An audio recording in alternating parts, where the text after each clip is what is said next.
আমরা যদি জামালপুরের বাইরে যাই আমাকে বলে জামালপুরি হুজুর, আবার রংপুর থেকে কেউ আসলে এখানে আমরা বলি রংপুরি হুজুর।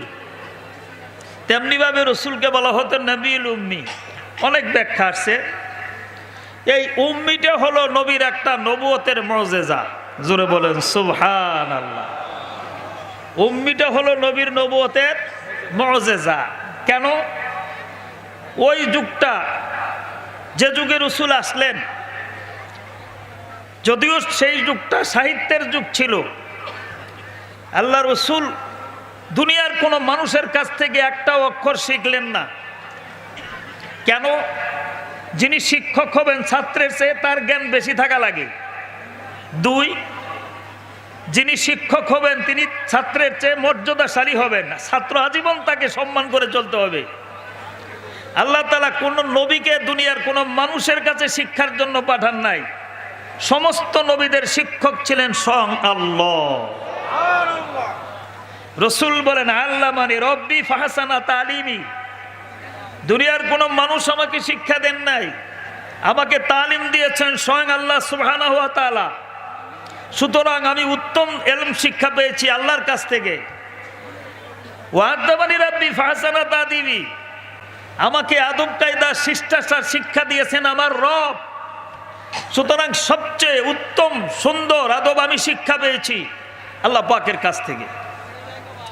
যিনি কোনো উস্তাদের কাছে একটি অক্ষর শিখলেন না, যিনি কোনো পাঠশালায় জীবনে কোনোদিন গেলেন না, তার জবান দিয়ে আল্লাহ তাআলা কোরআনে হাকিম প্রকাশ করলেন। যদি তিনি গতানুগতিক উচ্চ শিক্ষায় শিক্ষিত হতেন, তখন বিশ্ববাসী আরববাসী মন্তব্য করত আরবি ভাষার পণ্ডিত, উনি কোরআন এগুলো বানায় বলার যোগ্যতা রাখেন। সুতরাং কোরআন এটা আল্লাহর কিতাব না, ওনার বানানো। নাউযু বিল্লাহি মিন যালিক। নবী এই জাতীয় শিক্ষা থেকে গ্রহণ করেন নাই, তার কাছ থেকে এমন কোরআন পাওয়া, এটাই হলো নবীর নবুয়তের বড় মুজিজা। সুবহানাল্লাহ। উম্মি, আল্লাহু আকবার। তাফসীরে আসছে উম্মি লিখতে 4টা অক্ষর লাগে। জোরে বলেন কয়টা? প্রথম হামজা, দ্বিতীয়ত মিম, তৃতীয়ত আরেক মিম, চতুর্থত ইয়া। হামজা মিম মিম ইয়া, বলেন কয় অক্ষর? এইটা নবীর নবুয়তের মার্কা। জোরে বলেন সুবহানাল্লাহ। আমাদের 4 খলিফা আবু বকর সিদ্দিক, আবু বকরের নামের প্রথম অক্ষর কি? আবু বকর। হামজা, বলেন কি? আর উম্মির প্রথম অক্ষর কি? উমর।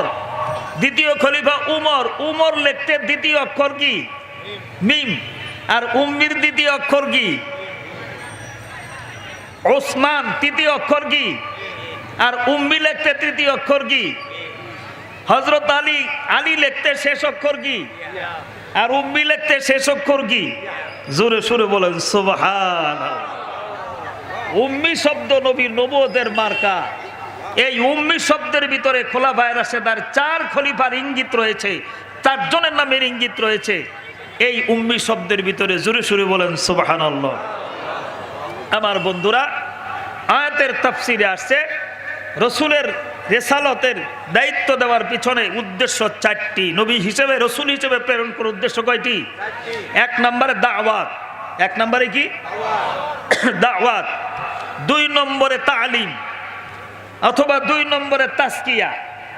সূরা বাকারার সিরিয়ালে 2 নম্বরে তালিম, সূরা জুমার সিরিয়ালে 2 নম্বরে তাজকিয়া। 2 নম্বর যদি তাজকিয়া ধরি তাহলে 3 নম্বরে তালিম, 4 নম্বর হলো জিহাদ। জোরে বলেন সুবহানাল্লাহ। এবার বলেন রসুল হিসেবে রসুলকে প্রেরণ করার কর্মসূচি কয়টা?